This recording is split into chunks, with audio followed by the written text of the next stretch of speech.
Hello students, अस्सलाम वालेकुम and welcome back to my channel. मैं हूं इंजीनियर उस्मान खान और आज हम स्टार्ट करने लगे हैं क्लास 9 केमिस्ट्री न्यू बुक का चैप्टर नंबर 12, जिसका नाम है empirical data collection and analysis. Empirical data collection and analysis में हम क्या कुछ पढ़ेंगे, आप बिल्कुल जेहन में बिठा लो कि आप लोगों की क्लास 9 फिजिक्स का जो चैप्टर नंबर 1 है ना, उसी की कुछ ना कुछ बातें जो है ना वो यहाँ पर लिखी हुई हैं। Base units, drive units, SI units, यही कुछ जो है ना इस चैप्टर के अंदर हम पढ़ेंगे। तो बहुत ही आसान और सिंपल चैप्टर है। आपने ज्यादातर कॉन्सेप्ट्स जो है ना चैप्टर नंबर 1 क्लास 9 फिजिक्स वाले आपने ले लिए होंगे अब तक लेक्चर्स, तो आपको पता ही होगा कि आपने वहां पर क्या कुछ पढ़ा है और अच्छे से याद भी होगा। तो वही कुछ यहाँ पर तकरीबन लिखा हुआ है, ठीक है। तो केमिस्ट्री की लैंग्वेज में थोड़ा सा इन्होंने थोड़ा सा कह लें कि आप वर्डिंग चेंज की होगी, लेकिन चीजें सारी कॉन्सेप्ट वगैरह सब कुछ पुराने वाले फिजिक्स वाले ही हैं। अब हम स्टार्ट करते हैं एम्पिरिकल डाटा कलेक्शन को। एम्पिरिकल डाटा का मतलब क्या होता है कि वो डाटा जिसको हमने हासिल किया हो किसी ऑब्जर्वेशन से और एक्सपेरिमेंटेशन से। एक साइंस की डेफिनेशन हम पढ़ते होते हैं कि साइंस जो है ना वो स्टडी है ऑब्जर्वेशन की एंड एक्सपेरिमेंटेशन की। तो ये वही बात है, एम्पिरिकल डाटा भी वही चीज होती है कि हमने किसी चीज का मुशाहिदा किया हो, ऑब्जर्व किया हो और बाद में हमने फिर उस पर रिसर्चेस करके उसमें से डाटा इकट्ठा किया हो। तो एम्पिरिकल डाटा कलेक्शन ये हो गया। और कलेक्शन करने के बाद, डाटा इकट्ठा करने के बाद हमने आगे से फर्दर उस पर एक्सपेरिमेंट्स किए हों और उसको हम एनालिसिस कहते हैं। तो ये हो गया empirical data collection and analysis. अब हम स्टार्ट करते हैं। मैंने एक छोटा सा काम और भी किया है कि जो टॉपिक हम पढ़ रहे हैं उसके साथ साथ मैंने क्वेश्चंस भी बना लिए हैं कि बोर्ड में आपको किस तरह के क्वेश्चंस आएंगे और आपने क्या कुछ याद करना है। तो मैंने साथ साथ बना लिए, तो मैं गाइड करता जाऊंगा आपको।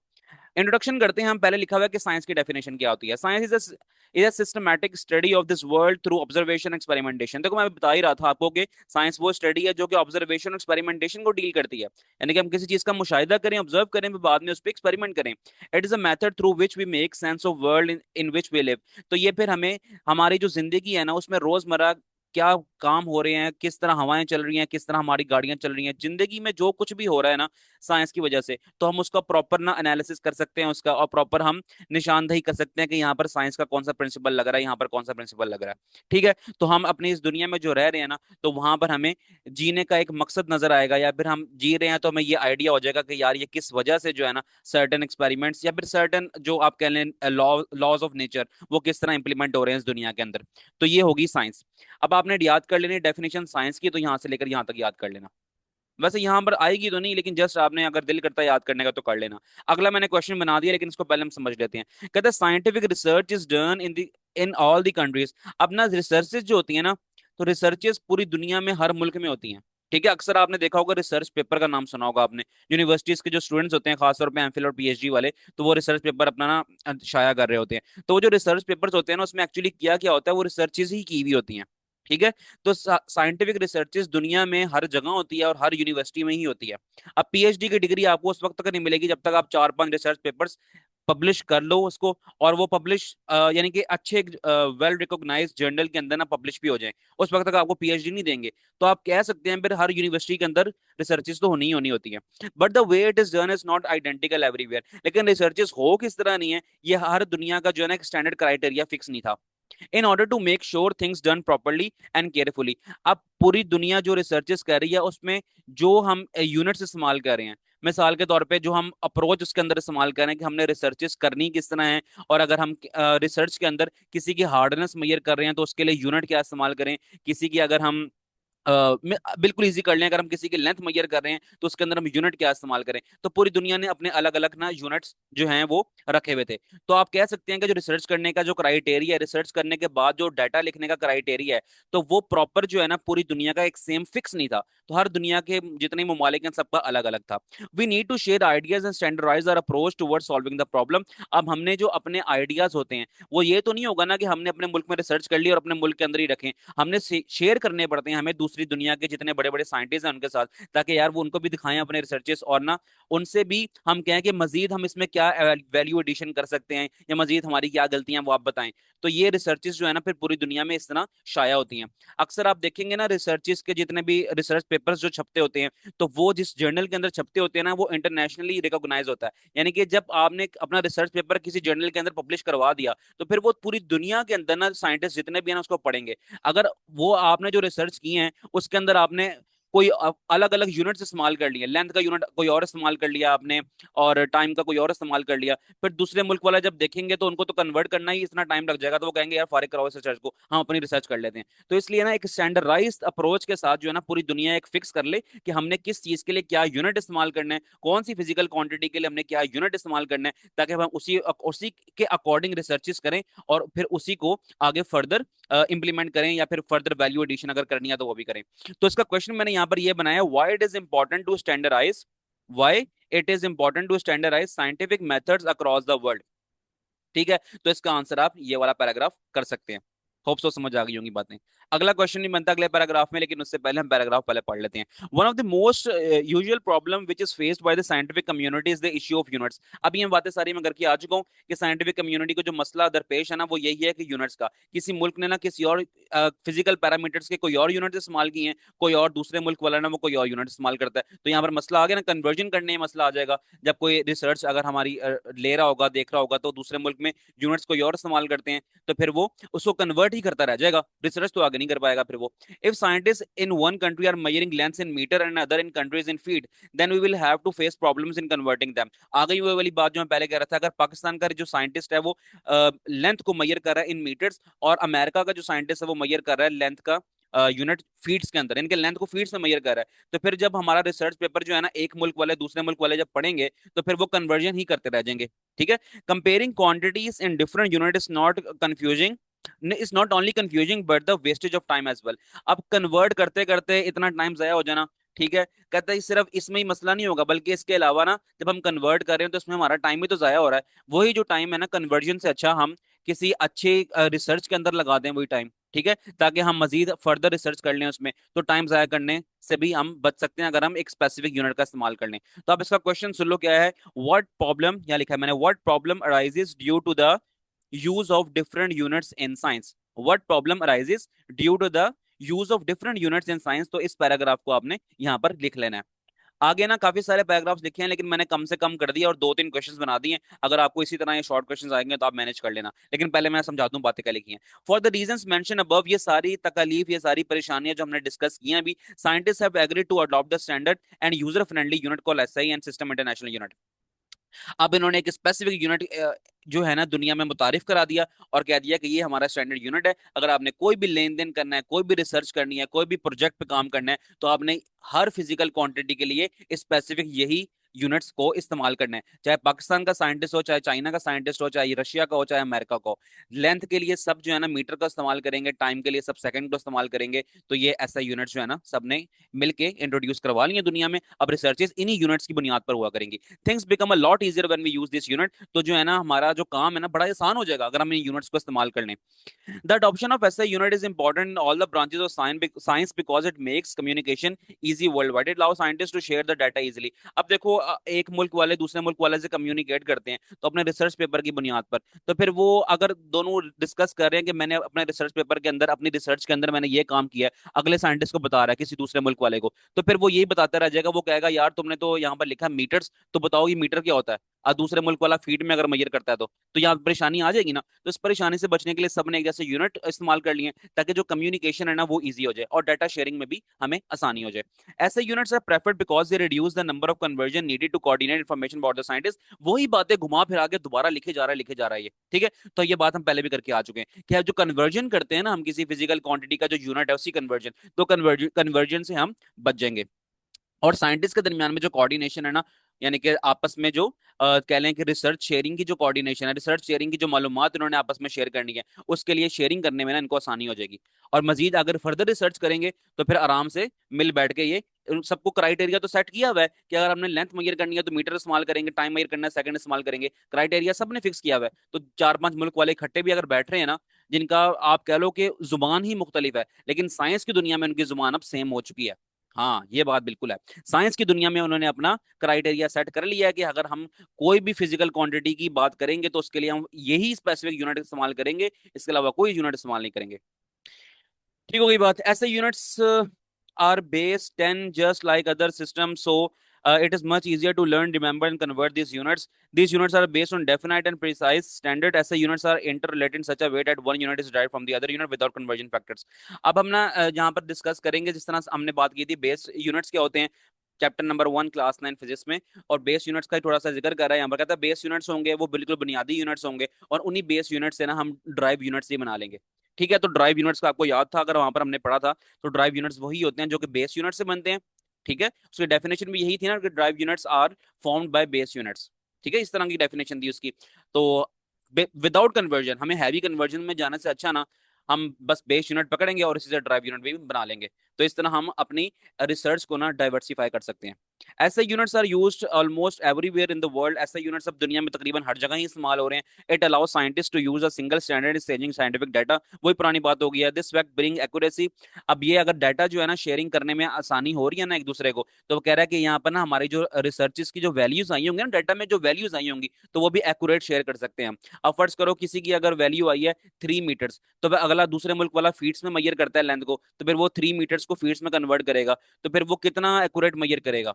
ठीक है, कितना एक्यूरेट मैयर करेगा, उसके लिए एक्यूरेसी फाइंड करना जो है ना मुश्किल हो जाएगी। चैप्टर नंबर 1 क्लास 9 फिजिक्स का आपको याद होगा कि हमने अनसर्टेनिटी पढ़ी थी, तो वो अनसर्टेनिटी आने का भी चांसेस उसके अंदर हो सकते हैं। तो ये सारी बातें जो है ना आपने एक बार रीड कर लेनी है इसको, तो बिल्कुल ही सारी ना जो कुछ अभी हम डिस्कस करके आ चुके हैं उन्हीं चीजों को इसने घुमा घुमा फिरा के लिखा हुआ है। लेकिन मैंने कोशिश किया कि सारा को समझा दूं, थोड़ा सा रह गया, इसको भी रीड कर लेते हैं। अ measurement taken in one part of the world can be easily understood and verified in other part without any confusion. तो जो एक मेजरमेंट किसी एक मुल्क ने, एक रीडिंग किसी मुल्क ने निकाली है, तो अगले मुल्क में जब वो जाएगी तो एज इट इज वही कंसीडर होगी, क्योंकि दोनों मुल्कों का जो ऐसा यूनिट है वो सेम हो गया। When scientists belonging to the different countries and cultures collaborate on research, ये बात पहले मैं करके आ चुका हूँ कि दूसरे मुल्कों के अगर जब साइंटिस्ट हैं आपस में कोलैबोरेशन करेंगे, आपस में कहेंगे कि हमने मिलकर किसी प्रोजेक्ट पर रिसर्च करनी है, they need a common language to share their results. अब they need a common language, अब देखो उनकी दोनों की जुबानें अलग हैं, पाकिस्तानी और चाइनीज की जुबानें दोनों की अलग हैं, ठीक है, लैंग्वेज अलग है, लेकिन वो अब एक लैंग्वेज उनकी मुश्तरका हो गई। अब वो लैंग्वेज है साइंस की लैंग्वेज। और वो हमें किस तरह पता लगा है? हमें इस तरह पता लगा कि हमने पूरी दुनिया के लिए ना जो साइंस के यूनिट्स है ना वो स्टैंडर्डाइज कर दिए हैं, एक ही यूनिट कर दिए हैं। अब चाहे पाकिस्तान और चाइना की बोलने की जो जुबानें हैं वो अलग अलग है, लेकिन साइंस की जुबान अब इन सबकी सेम हो चुकी है।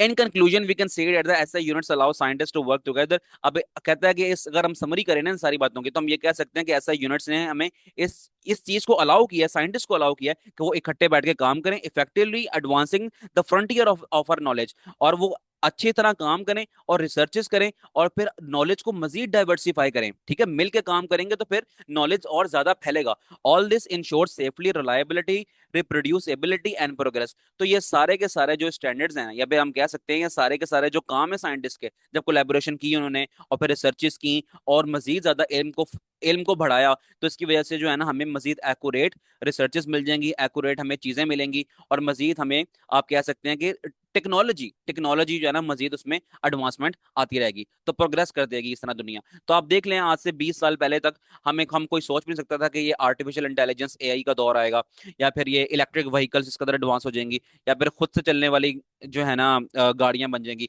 तो ये साइंटिस्ट ने रिसर्चेस की हैं, पूरी दुनिया ने मिल बैठ के, फिर ही तो जाके ये हम इस नतीजे पर पहुंचे हैं कि हमारी दुनिया प्रोग्रेस करती जा रही है। अब हर गुजरते दिन के साथ नई से नई इन्वेंशन होती जा रही हैं, और उन नई से नई इन्वेंशन की वजह से जो इंसानियत है, ठीक है, तो इंसानियत को इससे फिर वो फायदा पहुंचता जा रहा है। तो ये था हमारे पास कुल खुलासा इस सब चीजों का कि हमने इस टॉपिक के अंदर क्या कुछ पढ़ा है। अब मैं एक पैराग्राफ रह गया यहाँ पर, देखो यहाँ पर मैंने क्वेश्चन बनाया हुआ है, व्हाट आर एसआई यूनिट्स, ठीक है, why they are important in science. What are SI units, why they are important in science. ठीक है, ये दो क्वेश्चंस तकरीबन ये बन गए। और तीसरा क्वेश्चन देख लो, how SI units help scientist work together. ये तीन क्वेश्चंस बन गए। अब इन तीनों क्वेश्चंस का जो आंसर है ना, आपने यहीं से इस तरह मैनेज कर लेना है। ये मैंने लिखा हुआ है यहाँ पर, देखो इस पैराग्राफ में, scientist have agreed to adopt the standard and user friendly. यहां से शुरू करो और अमंग द साइंटिस्ट यहां खत्म कर लो। ठीक है, ऑलमोस्ट 1 2 3 4 5 6 लाइनें बनती हैं, 6 भी नहीं बनती बल्कि ना 5 लाइनें बनती हैं। ये 5 लाइनें याद कर लो, और ये 3 तरह के शॉर्ट क्वेश्चन मैंने बना दिए हैं, तो वो आप उसमें इसके अंदर इस आंसर को लिख सकते हो। कोई भी इसमें से क्वेश्चन आ गया ना इन तीनों में से, तो आप इसका आंसर लिख सकते हो। क्वेश्चन फिर रिपीट कर देता हूँ मैं दोबारा, मैंने क्या बताया है, why what are SI units, why they are important in science, और एक और मैंने बताया how SI units help scientist work together. तो ये हमारे पास अब ये तीन तरह के क्वेश्चंस ये हो गए हैं, तीन तरह के मैं ऊपर डिस्कस करके आ चुका हूँ। इसको फौरन साथ साथ ही नोट कर लो ताकि ना बाद में फिर मसला ना हो। और नीचे से जो कुछ बातें की है ना इनको काट दो, इनको करने की जरूरत नहीं है। अब बहुत ही इंपॉर्टेंट यहाँ पर मैंने दो क्वेश्चंस देखे हैं एक्सरसाइज वाले, इनको जरूर करना। ठीक है, इनको जरूर करना। और किस तरह करना है वो मैं करवा देता हूँ आपको। पहला क्वेश्चन पढ़ते हैं हम, चलते हैं पीडीएफ पे। पहला क्वेश्चन कहता है what is the difference between reliable and reproducible results. Reliable और रिप्रोड्यूसिबल रिजल्ट्स के दरमियान फर्क क्या है। आंसर मैंने लिखा है बड़ी आसान करके। रिलायबल रिजल्ट्स का मतलब होता है that when an experiment is done, कि जब कोई एक्सपेरिमेंट हो गया बहुत दफा, मैनी टाइम्स, ठीक है, it gives the same and very similar results. तो जब आप बार बार एक एक्सपेरिमेंट को करते जाओगे तो फिर आपको सेम आंसर मिलता जाएगा ना जब, तो आप कहोगे कि ये हमारे पास रिलायबल रिजल्ट है। ठीक है, एक एक्सपेरिमेंट आपने किया और उस एक्सपेरिमेंट को आप टाइम टू टाइम बार बार करते जाओ, आप किसी और को कह दो यार तू कर ले एक्सपेरिमेंट, तो वो भी एक्सपेरिमेंट करे तो हमारे पास रिजल्ट सेम आ रहे हो, हर बार सेम आ रहे हो, तो इसको हम कह देंगे सेम आ रहे हो या फिर तकरीबन मिलते जुलते आ रहे हो, तो उसको हम कह देंगे कि हमारे पास रिलायबल रिजल्ट है। अच्छा, रिप्रोड्यूसिबल रिजल्ट क्या होता है। Reproducible results mean that other scientist working in different places can do the same experiment and get the similar results. अब अब यहाँ पर हम रिप्रोड्यूसिबल रिजल्ट्स को इस तरह समझते हैं कि एक एक्सपेरिमेंट आपने कर लिया, उसको बार बार रिपीट करने के बाद आपका आंसर सेम आ रहा है। ठीक है, आप यानी कि आप कह सकते हो कि आपका रिलायबल रिजल्ट बन गया ये। अब रिप्रोड्यूसिबल रिजल्ट वो होता है कि है ना, अब अगर आप किसी और को पकड़ा दो अपना अपरेटस, ठीक है, कि आप कहो कि जो है ना ये जो मैंने एक्सपेरिमेंट किया है, आपने रिसर्च पब्लिश कर दी, ठीक है, रिसर्च पेपर में, तो अब आप ना पूरी दुनिया को के लिए आपका रिसर्च पेपर ओपन हो चुका है। अब पूरी दुनिया में जब कोई भी साइंटिस्ट ना दुनिया में कहीं पर भी अगर आप वाला एक्सपेरिमेंट दोबारा रिपीट करे और आप वाले ही एक्सपेरिमेंट का रिजल्ट दोबारा आ जाए, तो हम इसको कह देंगे ये रिप्रोड्यूसिबल रिजल्ट है। ठीक है, और ठीक है, ये तकरीबन आपका जो एक्सपेरिमेंट था ना आपने कर लिया, बार बार कर लिया आपने, तो आपका आंसर एक जैसा आ रहा है। फिर आपने ना उस रिसर्च को पब्लिश कर दिया और फिर दुनिया में पता नहीं किधर किसी मुल्क में साइंटिस्ट बैठा हुआ है कोई, उसने आप वाला ही पैटर्न फॉलो करते हुए रिसर्च की और फिर उसका आंसर भी आप वाला ही आ रहा है। ठीक है, तो फिर आप कह सकते हो कि हमारा ये रिजल्ट जो है ना वो रिप्रोड्यूसिबल रिजल्ट है। तो ये कुछ होता है हमारे पास reliable and reproducible results. Question number 2 करते हैं, how have SI units brought harmony in the scientific community. Scientific community के अंदर हार्मनी यानी कि साइंटिस्ट को इकट्ठा किस तरह किया एसआई यूनिट्स ने, इस तरह समझ लो इसको। SI units are used all over the world as common system of measurement. SI units ना पूरी दुनिया में अब इस्तेमाल किए जाते हैं। Because of SI unit scientist can share and compare their data easily. अब ऐसे यूनिट्स की वजह से साइंटिस्ट जो है ना अपना डाटा आराम से एक दूसरे के साथ शेयर कर सकते हैं। Understand each others work clearly, एक दूसरे का जो काम है उसको भी आसानी से डिस्कस कर सकते हैं और समझ सकते हैं। एंड वर्क टुगेदर बेटर, और इकट्ठे मिलके भी जो है ना काम कर सकते हैं। देखो दो लोग अगर तकरीबन एक ही प्रोजेक्ट पे काम कर रहे हैं, जब वो इकट्ठे बैठ के काम करेंगे तो फिर वो प्रोजेक्ट आप खुद सोच लो कितना हाई लेवल हो जाएगा। This has bot harmony in the scientific community, तो इसने साइंटिफिक कम्युनिटी में हार्मोनी डेवलप कर दिया। ठीक है, तो ये हो गए हमारे पास दो क्वेश्चंस और इंपॉर्टेंट क्वेश्चन है, बड़े आसान लिखे हैं, आप इसको याद कर सकते हो। अब यहाँ पर ना छोटी सी इंटरेस्टिंग इन्फॉर्मेशन लिखी है, इसको भी पढ़ लेते हैं हम। कहता है कि ऐसे यूनिट्स के अलावा ना और भी यूनिट्स हैं जो कि इस्तेमाल होते हैं। अब आपके जहन में आएगा कि हमने तो स्टैंडर्ड फिक्स कर लिया पूरी दुनिया में ऐसे यूनिट्स ही इस्तेमाल होंगे, लेकिन देखो ये बात ना ऐसे यूनिट जब से डेवलप हुआ है ना, तो उसके बाद से आप खुद ही देख लो कि कितने भी साल हो गए हैं, लेकिन किसी भी चीज को इम्प्लीमेंट करते हुए टाइम तो लग ही जाता है ना। अब कोई चीज इंप्लीमेंट, दुनिया में किसी चीज का फैसला हो गया तो उसको इंप्लीमेंट करते करते करते बरसों लग जाते हैं। तो हो सकता है दुनिया में कुछ इलाके अभी भी ऐसे हैं, हो सकता नहीं है बल्कि हैं, दुनिया में कुछ इलाके ऐसे भी हैं कि जहां पर ऐसे यूनिट के ऐसे ही सिस्टम के अलावा भी कोई और यूनिट इस्तेमाल हो रहे होते हैं। ठीक है, लेकिन वो ये करते हैं कि ना वो लोकल हद तक, यानी कि एक शहर के अंदर मार्केट है, फिर किसी एक मुल्क के अंदर मार्केट है, तो वो अपनी अंदर से रिसर्च करेंगे ना। जब फर्ज करो लाहौर के अंदर कोई रिसर्च हो रही है और कराची में रिसर्च हो रही है, अगर वो एसआई के अलावा कोई और सिस्टम इस्तेमाल कर लें मेजरमेंट का, तो फिर वो आपस में एक दूसरे की कम्युनिकेशन समझ सकते हैं, यानी कि एक दूसरे के साथ कम्युनिकेट कर सकते हैं। लाहौर वाला साइंटिस्ट और कराची वाला साइंटिस्ट एक दूसरे के साथ डिस्कशन कर सकता है, वो समझ लेगा। लेकिन अगर हम पूरे पाकिस्तान के अंदर लाहौर कराची वाले सिस्टम इस्तेमाल कर रहे हैं कोई और फिर वो अमेरिका के साथ रिसर्च अपनी शेयर करेंगे तो अमेरिका तो ऐसा ही सिस्टम इस्तेमाल कर रहा है, तो यहाँ पर फिर ना मसला हो जाएगा। तो फिर इसलिए जो अगर हम इंटरनेशनल लेवल पे डिस्कशन करते हैं ना, तो हमें ऐसा ही सिस्टम इस्तेमाल करना पड़ता है। लेकिन अगर हम लोकल लेवल पे कोई और सिस्टम भी इस्तेमाल कर रहे हैं तो वो लोकली अपने मुल्क के अंदर वो चल जाएगा। तो कहता है कुछ हमारे पास सीजीएस सिस्टम भी इस्तेमाल होते हैं, एमकेएस भी इस्तेमाल होते हैं और इंपीरियल सिस्टम भी इस्तेमाल होते हैं। तो ये जो पुरानी इंडस्ट्रीज लगी थी ना जैसे कि एसआई सिस्टम के आने से पहले जितनी पुरानी इंडस्ट्रीज और आज भी चल रही हैं, तो फिर वो पुराने यूनिट्स ही इस्तेमाल करती हैं, अभी तक नई पर शिफ्ट ना हो, नहीं हुई हैं वो, तो हो सकता है वो नई पर शिफ्ट हो जाए, लेकिन वो टाइम तो लग जाता है ना किसी सिस्टम पे इम्प्लीमेंट होने का या फिर किसी सिस्टम को अडॉप्ट करने के लिए। तो ये वही बात है यहाँ पर। ठीक है। जिस तरह मिसाल के तौर पे आप समझें कि इलेक्ट्रिक व्हीकल्स ना कई साल पहले से आ चुके हैं, तो क्या आज तक हम अपने पूरे, हम जानते हैं इलेक्ट्रिक व्हीकल्स बहुत अच्छे हैं, ये फॉसिल फ्यूल से चलने वाले व्हीकल्स की निस्बत, तो हम आज तक क्या अपने अपने जितने भी व्हीकल्स हैं हमारे कन्वर्ट कर पाए हैं उसको, हम रिप्लेस कर पाए हैं उसको इलेक्ट्रिक व्हीकल के साथ? आपका जवाब होगा नहीं, अभी तक तो नहीं कर पाए, क्योंकि टाइम लगता है इस चीज में। तो और हो सकता है आने वाले 20-25 सालों के अंदर हम टोटली रिप्लेस कर लें अपने फॉसिल फ्यूल से चलने वाले व्हीकल्स को इलेक्ट्रिक व्हीकल्स के अंदर। तो यही बात हो रही है। सिस्टम इंटरनेशनल जो सिस्टम है ना, तो वो आया था 1960 में, उसके बाद से अब तक काफी टाइम लग गया इसको ना इम्प्लीमेंट होते होते। तो होपफुली ये इम्प्लीमेंट हो जाए पूरी दुनिया में। अगर नहीं भी होता, लेकिन मैंने बता दिया आपको कि लोकल हद तक अगर कोई किसी और सिस्टम का इस्तेमाल कर रहा है मेजरमेंट के लिए, तो वो चल जाएगी बात, लोकली चल जाएगी अपने मुल्क के अंदर अंदर। तो ये था अभी हमारे पास पूरा टॉपिक, और उम्मीद करता हूँ कि आपको ये बातें समझ आ गई होंगी, और साथ साथ जो क्वेश्चंस हैं वो भी आपने समझ लिए होंगे और लिख भी लिए होंगे अपनी बुक पे, ताकि आपको बाद में कोई मसला ना हो। तो अगर वीडियो पसंद आई हो तो आपने लाइक करना, चैनल को करना सब्सक्राइब। मिलते हैं आपसे नेक्स्ट वीडियो में। अल्लाह हाफिज।